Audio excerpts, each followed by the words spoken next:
Hello, everyone, and welcome back to me just playing through What Remains of Edith Finch for PlayStation Plus this month.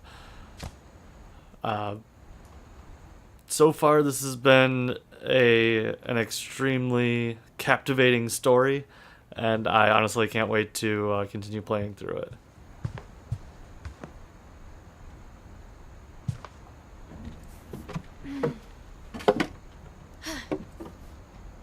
I guess now I know why Mom didn't like me playing with the music box.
Mom said the basement was off limits, unless I wanted another tetanus shot.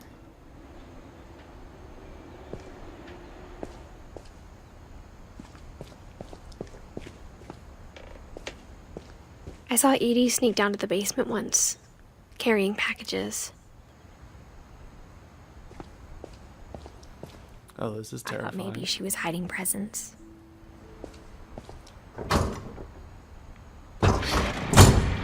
It turned out she was hiding a lot more than that. Oh.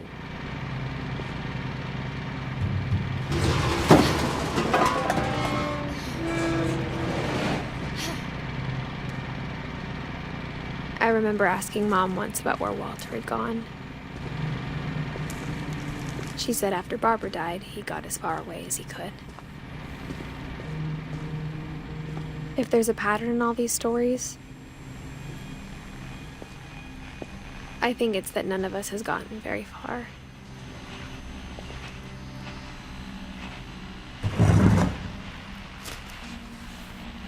Goodbye, everyone. I can't believe I've been down here for 30 years. On that first day, after the shaking started, I didn't think I'd survive a week.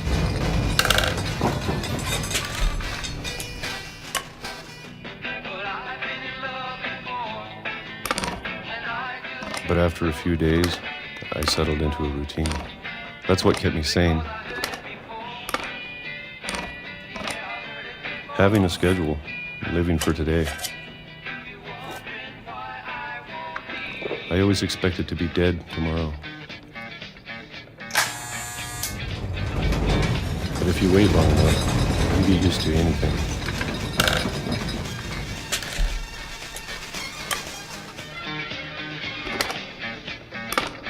Even a monster on the other side of the door starts to feel normal. Almost friendly.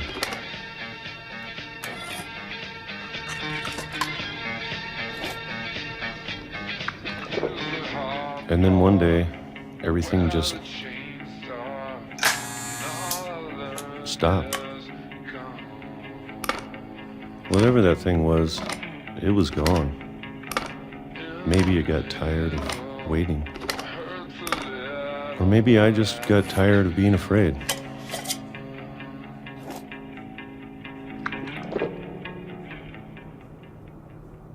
It's been a week now, the longest in 30 years. I'm done waiting. I have to leave while I still can.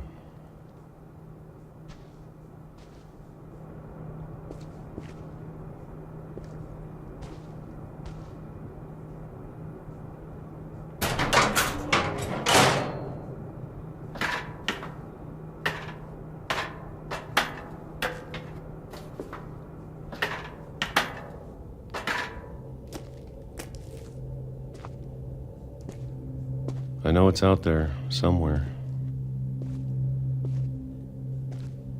Whatever killed Barbara and Molly and Calvin. Maybe this is all a mistake. But I need to stop living the same day, even if it kills me.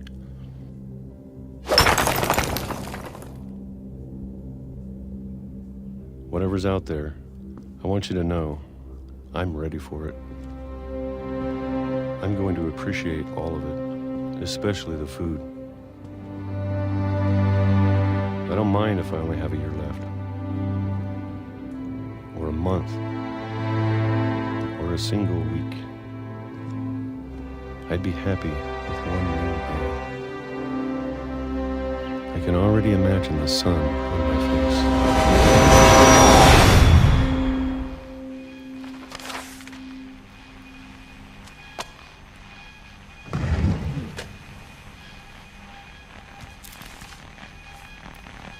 Walter died when I was 6. I can't believe my mom never told me he was down here.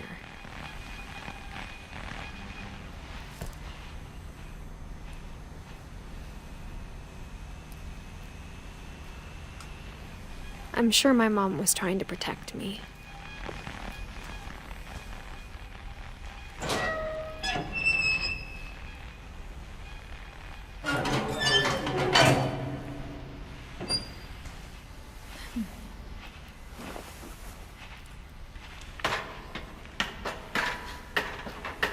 Maybe she was afraid I'd end up like Walter.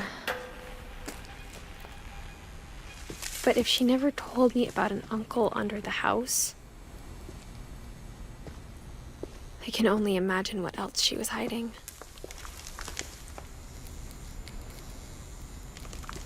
I don't want to make the same mistakes she made. Trying to bury something that's still alive.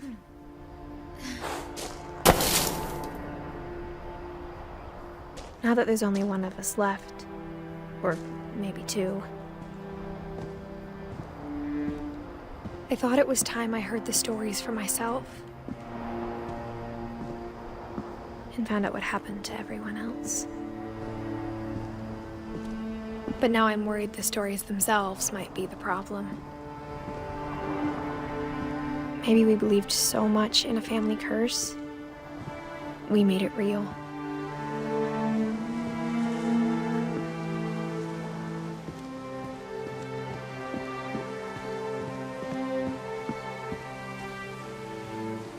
I don't know if I should even be writing this.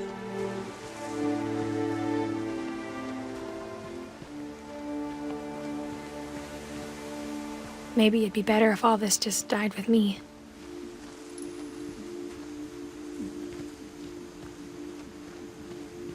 But I thought you should know about your family.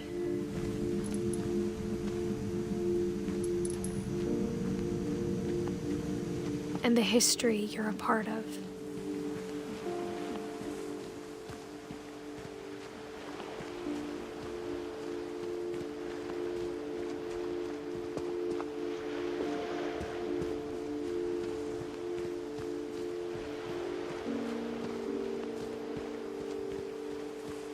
Though to be honest, I feel as lost as you probably do right now.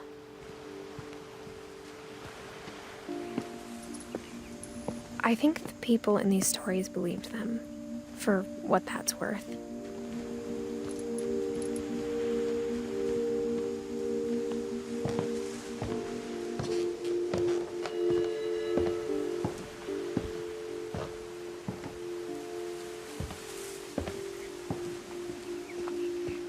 And when you look at the house, that history of imagination and stubbornness and madness, any of it seems possible.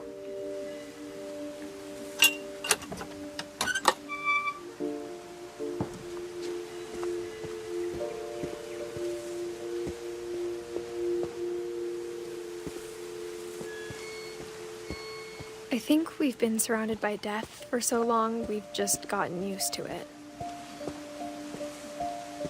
What kind of family finishes building a cemetery before starting the house?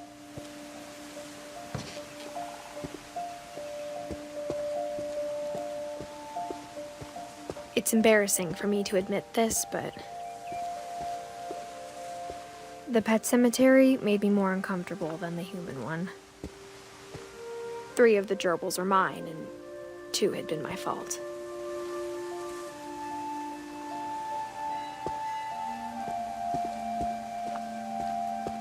Sven built the house, but it was Edie who designed the cemetery. I'm sure Odin's monument had been Edie's idea. My mom was always trying to move on, but for Edie, the past never went away. She could see it poking out of the water at low tide.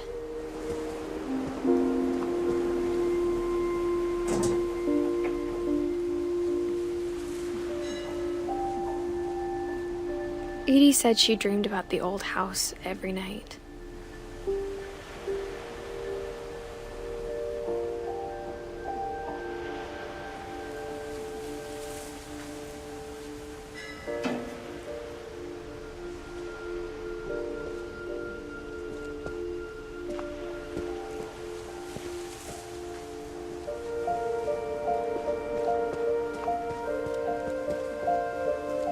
Edie's side was always easier for me to understand.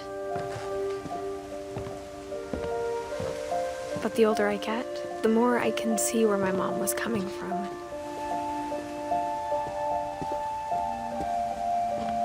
She lost 2 of her brothers, just like I did. I get why she tried so hard to protect us. There's so many things I wish I could ask my mom now. Part of me thinks this is what she wanted all along. For me to come back someday and find everything out for myself.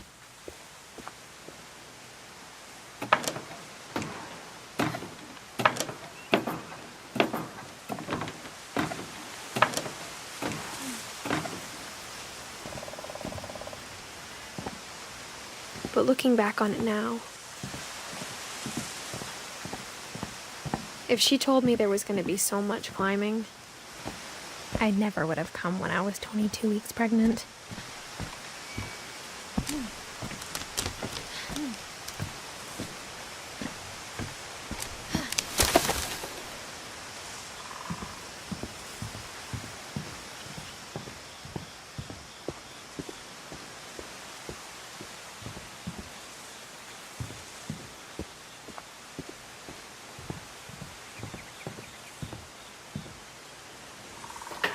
I never met Grandpa Sam, but I think he and my mom had a lot in common.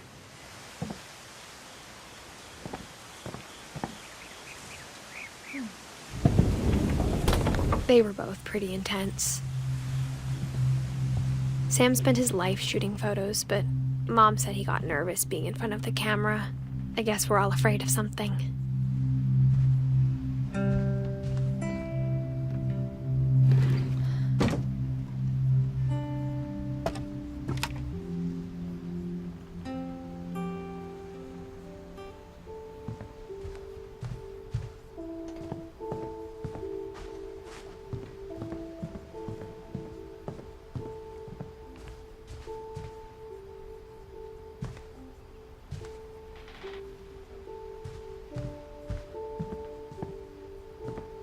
Instead of hiding from death, Sam seemed to go out of his way to meet it.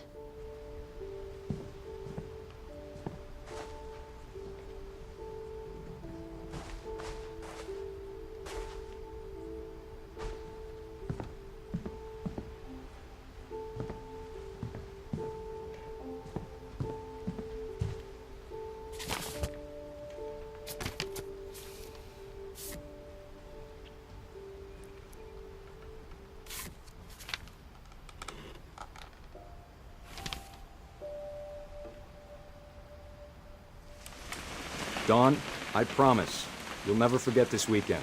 Yes, sir. These memories are gonna last a lifetime. Am I gonna have to shoot anything? It's a hunting trip, Dawn. Shooting is strongly encouraged. Perfect. It's gonna rain the whole weekend, isn't it?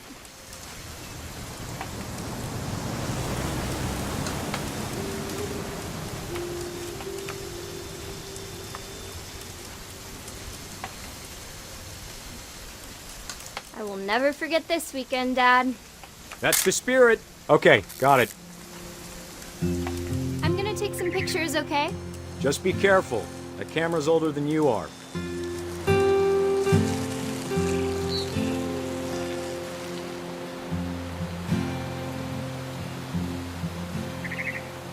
You're right, Dad. It's starting to clear up. Still freezing, though. Aw.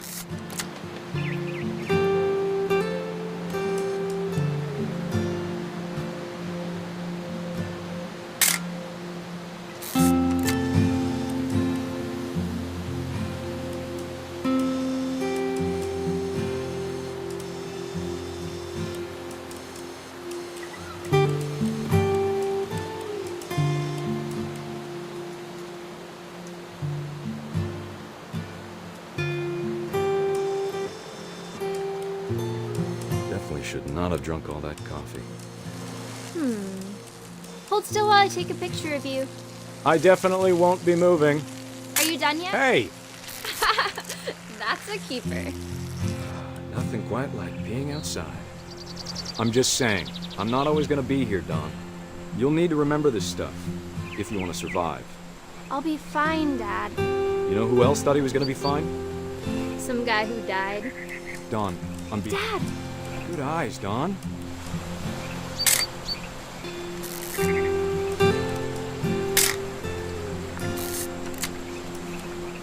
Before you take the shot, let me get a picture of you.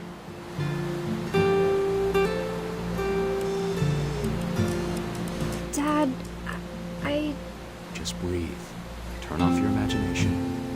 Focus on your target. Let me get behind you. Do I have to do this? Don, you don't have to do anything. But if you want to survive, you'll need to be strong. Great shot, Don!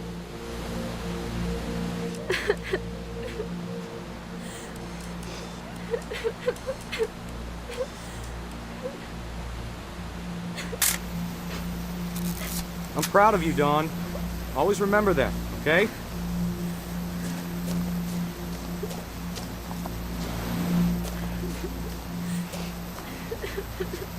Dad, it's twitching.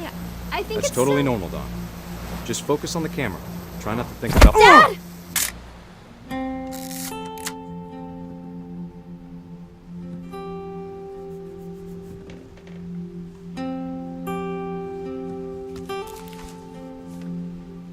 Of all these stories, that's the one I wish most that my mom had told me.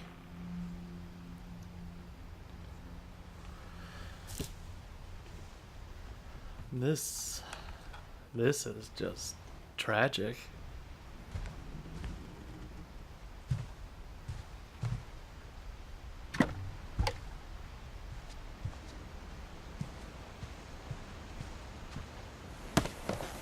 After Sam died, my mom and Edie got really close. They'd both lost a lot.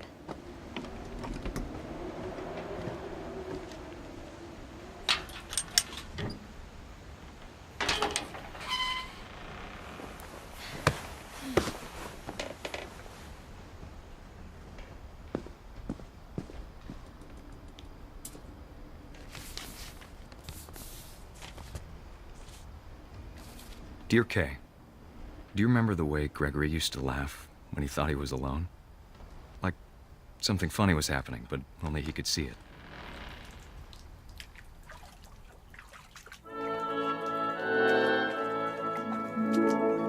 I think he saw things the rest of us don't.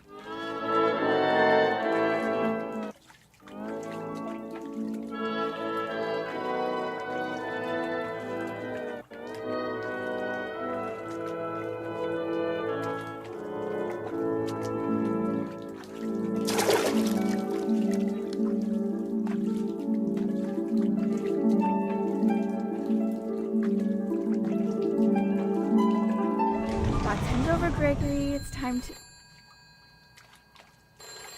Hold on, sweetie. Hello? Sam, I told you I don't want to talk right now.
Maybe if I hadn't called that night. Damn it. Hold on, I don't want Gregory to hear this.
I'm sure he's happy.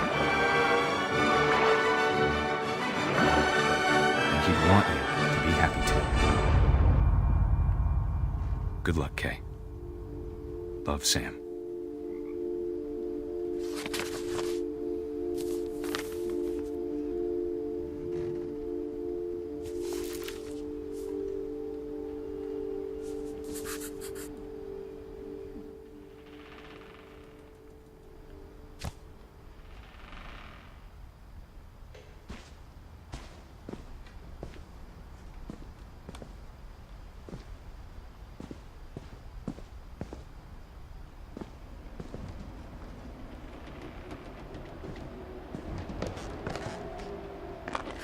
My mom moved up to the loft after her brothers died. At the time, it was as far away as she could get.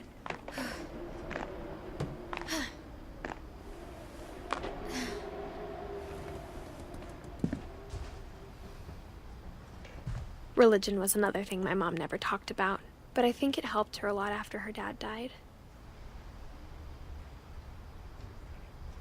I can't imagine what it was like for her to lose 2 sons after she'd already lost 2 brothers.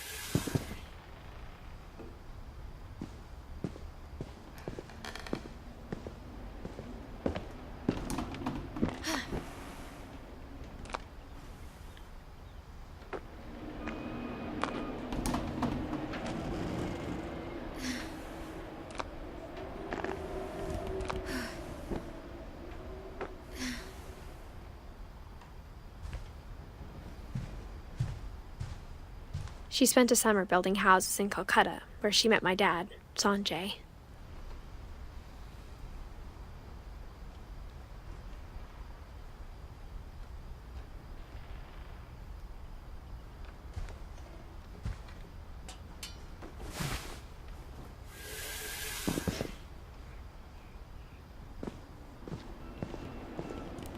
I can't imagine my mom ever writing poetry, and yet...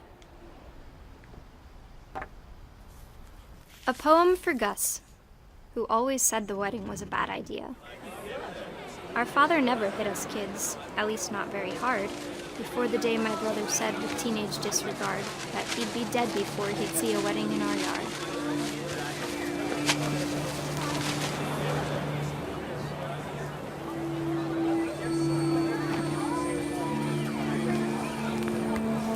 My father made him come, of course, but Gus stood far apart, just flew his kite and bottled up the storm inside his heart.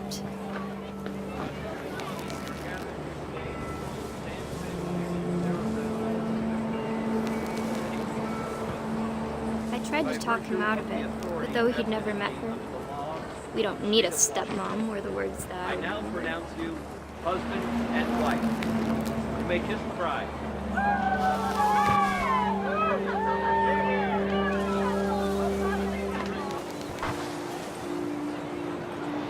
When the time for photos came, Dad ordered him to come here. But Gus declined, and as a sign held up his middle finger.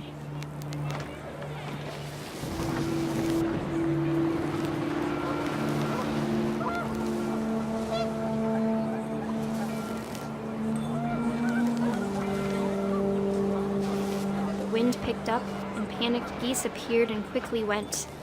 But all the humans did that day was go inside the tent.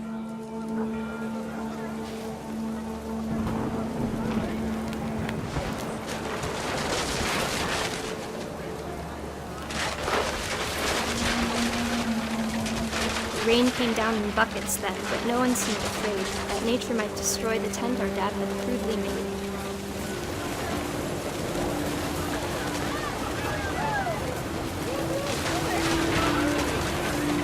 The thunder sounded much too close and full of angry power, but all my father said to this was, "Make the music louder."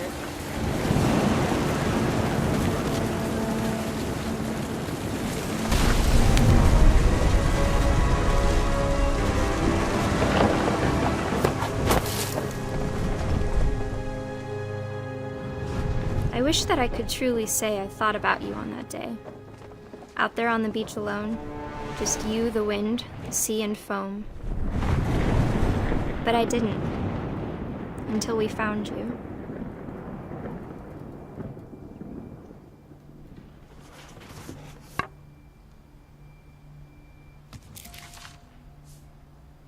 She never talked about him, but Mom told me once if I was a boy, they were going to name me Gus.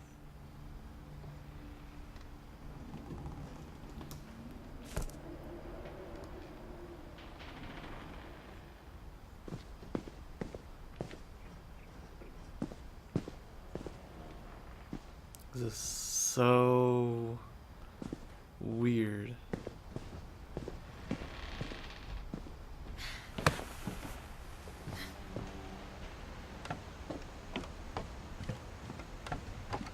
I hope I'm supposed to be going back this way.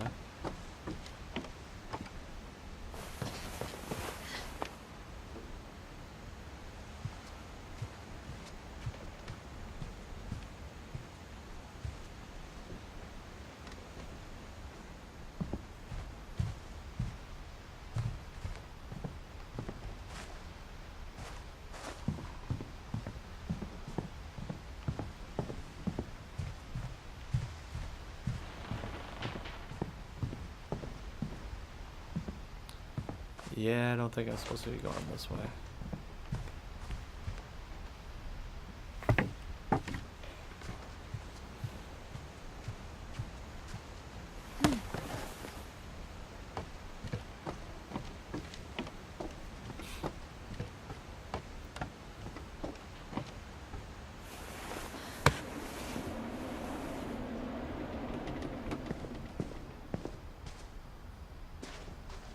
Where to?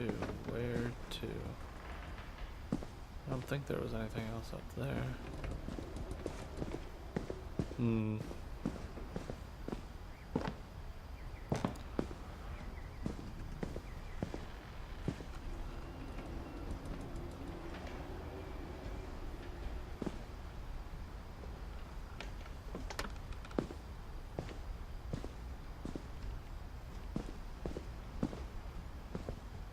Maybe there's something up there? Possibly? Let's try one more time.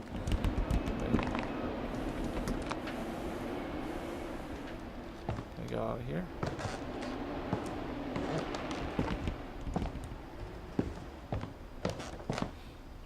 Well, let's try going up again.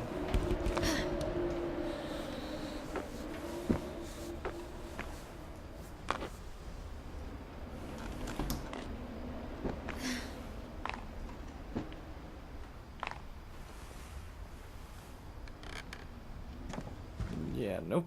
There's nothing else. Oh, there is something else. My mom moved to India a week after graduation and got a job teaching English. Louis was born a year later.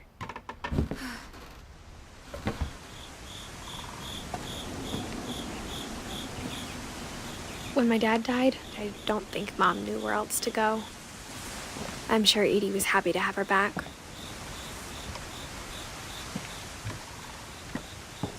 The house had to get a little bigger, but Edie was used to that.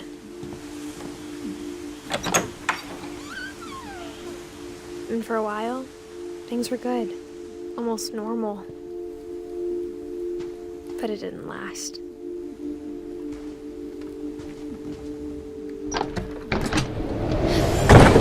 The beginning of the end was Milton's 10th birthday, when Edie gave him a castle.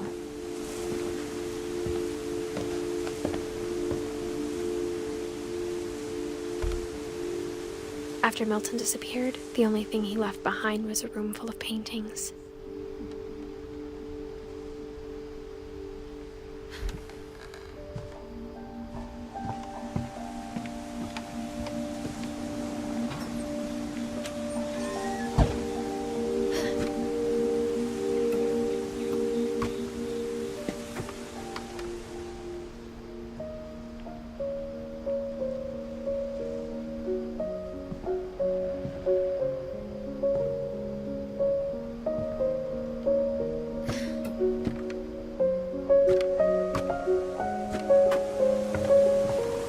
Is there anything else?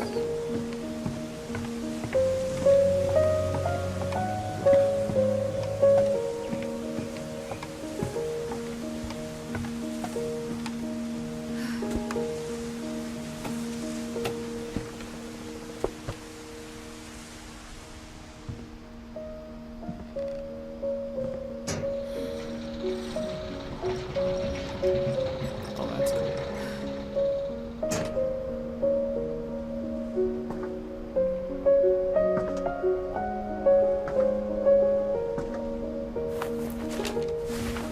Milton Finch in The Magic Paintbrush.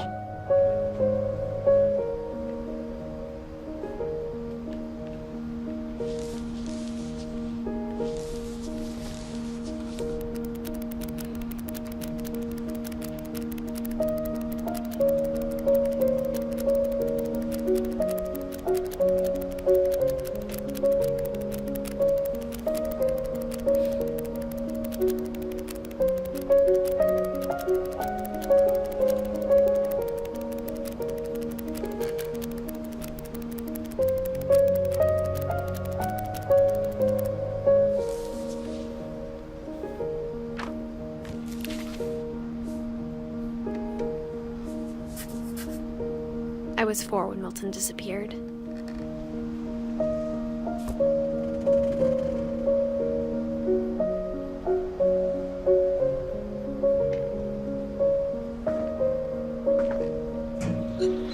Mom spent months searching for my brother. Then she sealed the doors.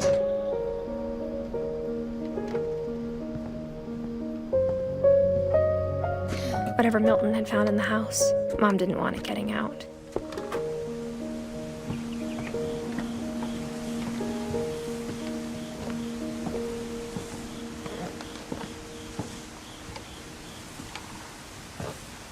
Mom definitely blamed Edie, but I think Louis blamed himself. After he graduated, he just spent more and more time in his room, until Mom got him a job at the cannery.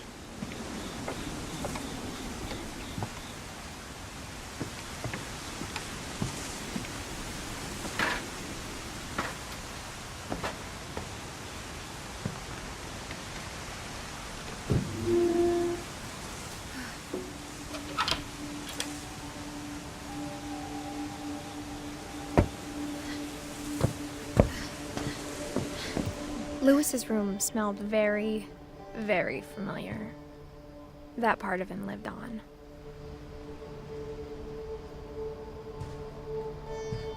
Louis and I spent a lot of time playing games together, but he was surprisingly bad at them. He died a lot.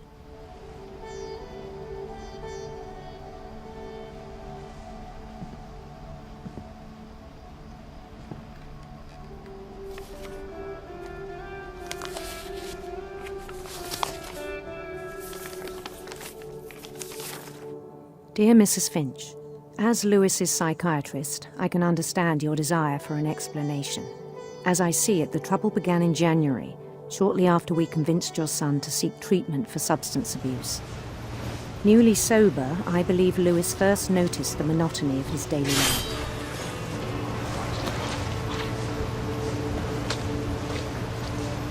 He kept working at the cannery, but he withdrew part of himself. In our sessions, I saw the same behavior. His mind began to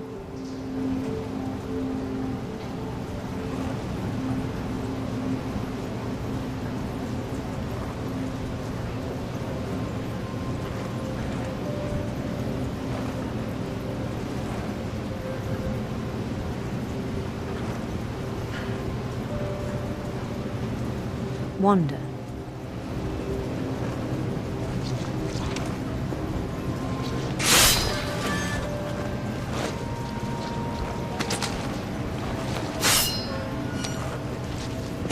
I asked him to describe it. He said he started small, imagining a labyrinth.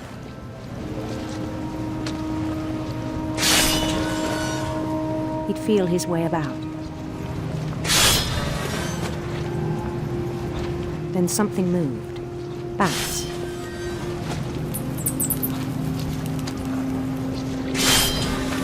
And toads.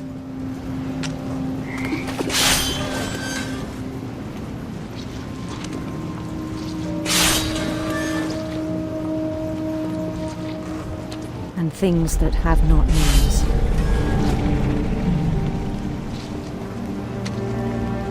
He knew it was all in his head.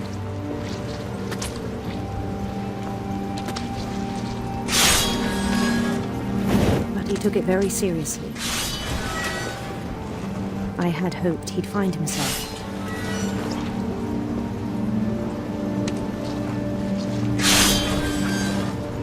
But he found something more. I worried about him then. Daydreaming at the cannery.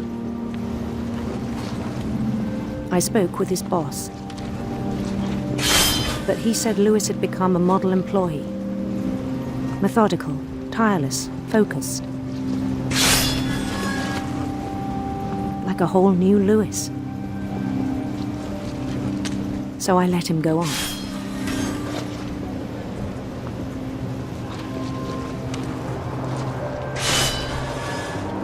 I even encouraged him.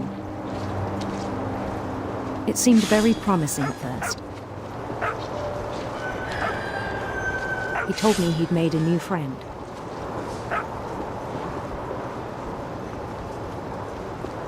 On the edge of a city he named Lewis Topia. He built the city up slowly, brick by brick. Then he made musicians.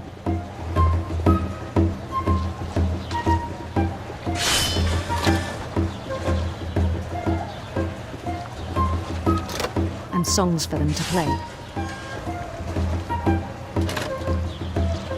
He talked about starting a band.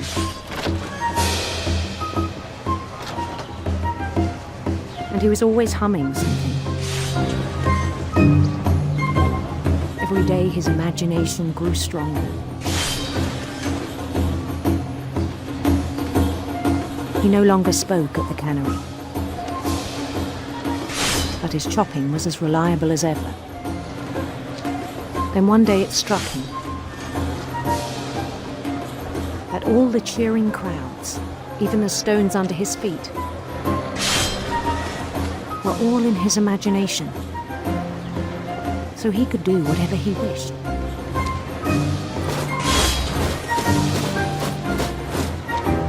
He held an election for mayor, and he won.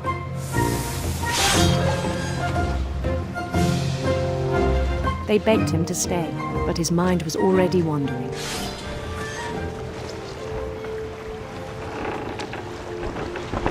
It became a game for him.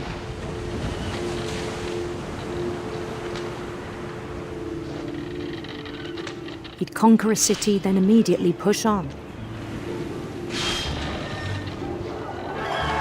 New Louisville.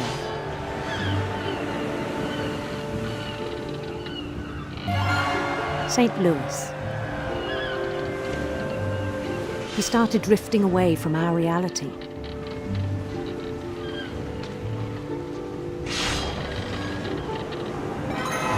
Minneapolis, until one day he forgot to go home from the cannery. Even as his mother pleaded with him, part of Louis kept sailing on.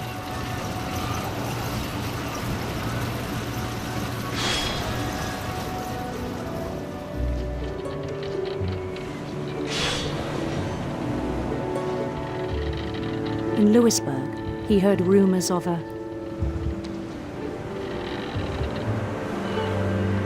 handsome queen.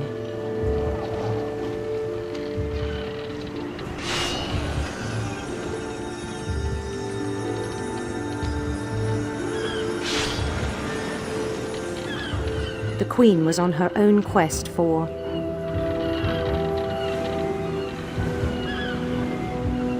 radiant rainbows.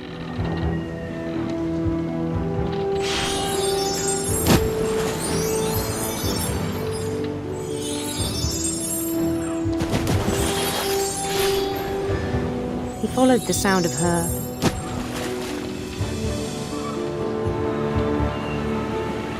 silver harp.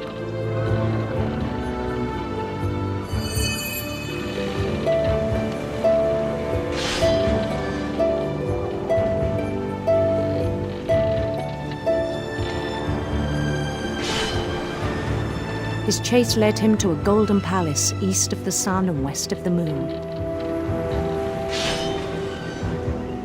Even then, his logic remained sound. He knew the world was all in his imagination.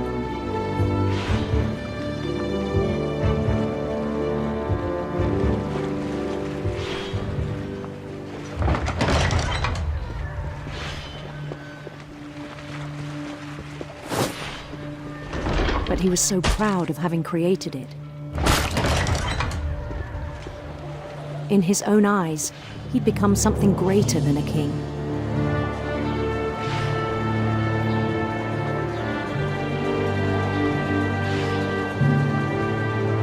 For someone who'd never known success in the real world, I think it was overwhelming. And then it struck him that the real Louis was not the one chopping salmon, but the one climbing the steps of a golden palace.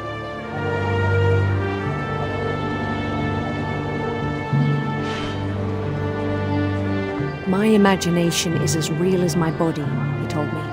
It was hard to argue with him.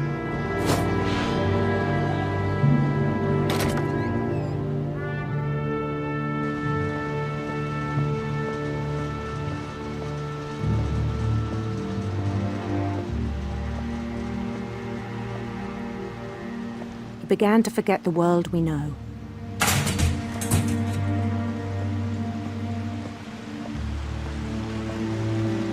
I think it pained him to remember Louis. the cannery worker.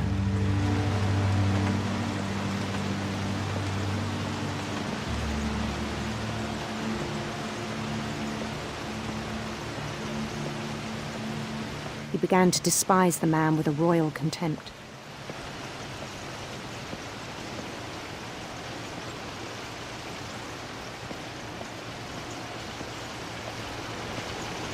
I still thought I could save him. Even after he said he was being crowned king over all the lands of wonder. The palace would be packed with his companions.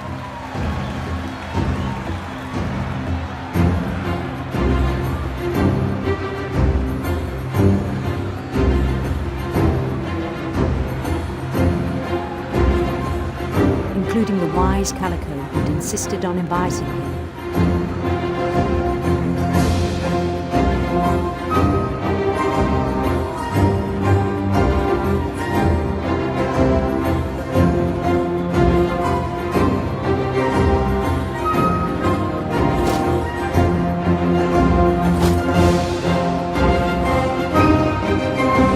His queen waited, holding his crown.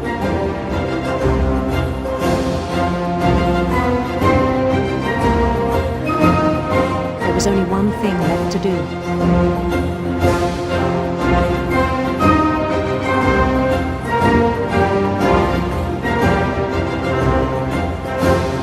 Bend down his head.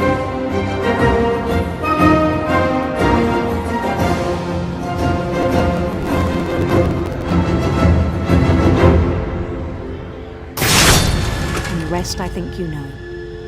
Mrs. Finch, your son was a kind man who will be missed by all of us who knew him.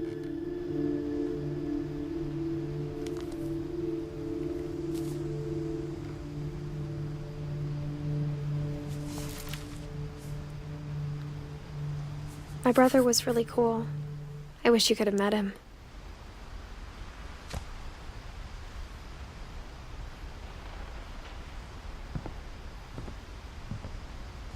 He was so proud of being Indian. I think for him, it was a way to be something other than just a Finch.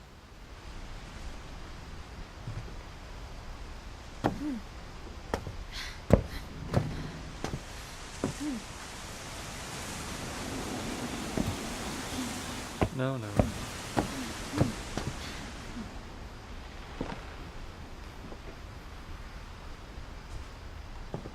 I don't explain that.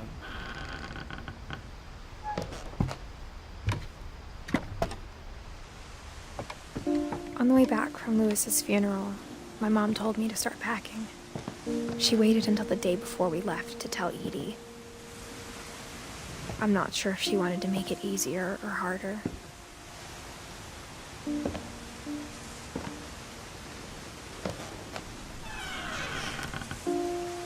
I wish we'd stayed. But I understand why we left.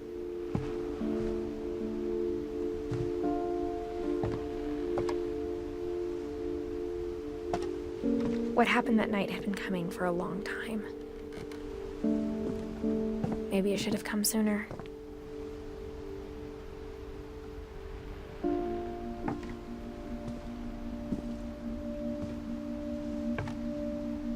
But it had to end one way or another. All that's left now is to tell you about that last night.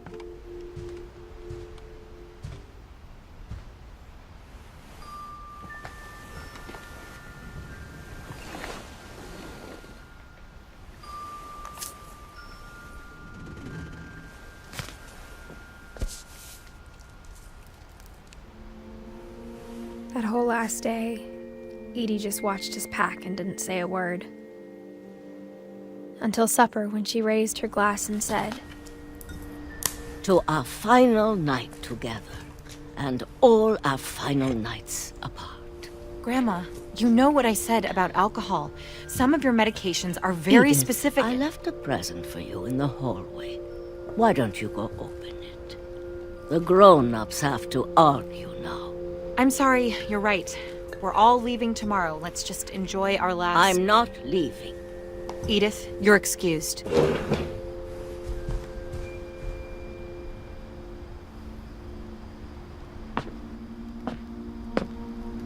power had been shut off that morning, but Edie always had plenty of candles. When my mom sealed the library, I don't think she knew about the other entrance. Or that Edie had a key to it.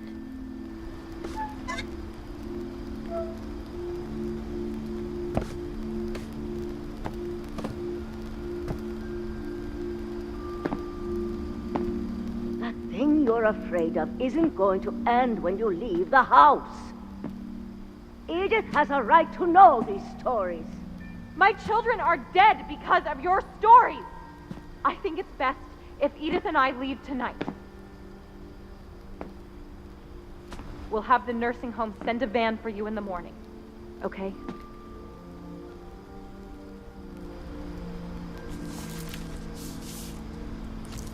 Dear Edith, there's so many stories I wish I could tell you, but there's only time for one. This is about what happened on the night you were born. That night, the tide went way, way out. It was the first and last time I ever saw the old house aground. There'd been an earthquake out in the middle of the ocean. They called it the lowest tide in 1,000 years. God, it smelled awful. You know, I've seen that house every day of my life.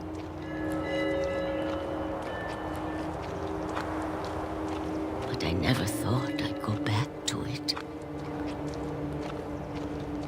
When the fog rolled in, I lost my way.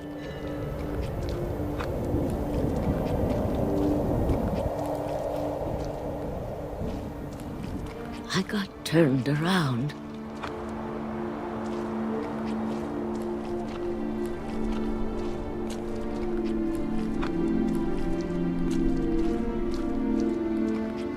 For a while, I wandered.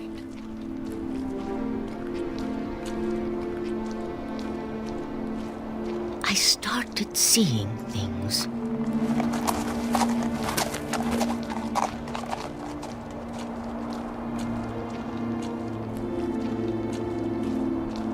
Things I'd forgotten had ever existed.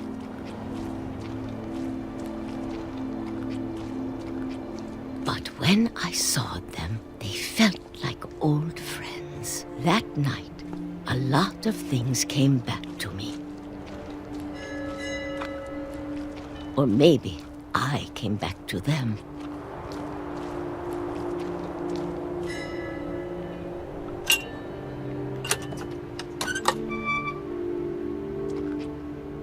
Things I can't explain, but that I need you to try and... Edith, what are you doing in here?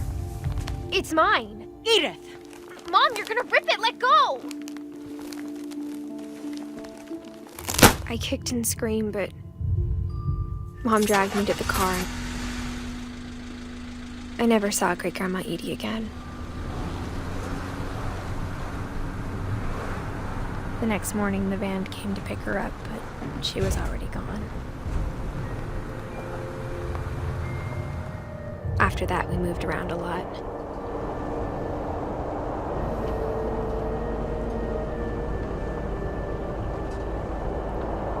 We both tried to make the best of it.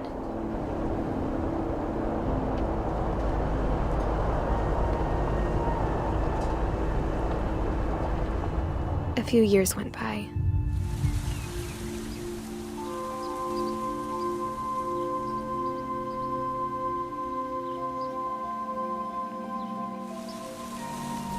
My mom didn't like to talk about it, but she started getting sick a lot. The rest happened pretty quickly.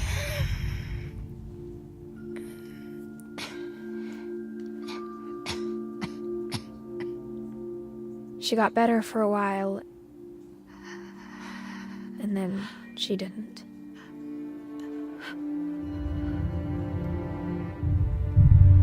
And then I was alone.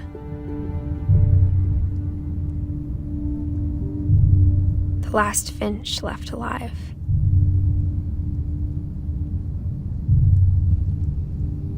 until I found out about you. I'm still not sure what to tell you about all this. If we lived forever, maybe we'd have time to understand things. But as it is, I think the best we can do is try to open our eyes and appreciate how strange and brief all of this is.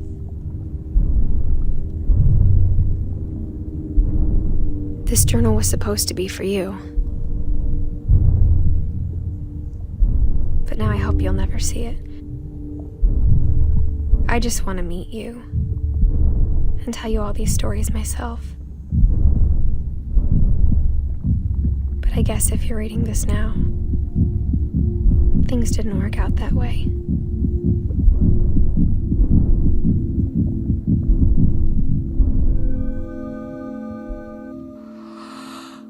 This is where your story begins. I'm sorry I won't be there to see it. It's a lot to ask, but I don't want you to be sad that I'm gone. I want you to be amazed that any of us ever had a chance to be here at all. Good luck.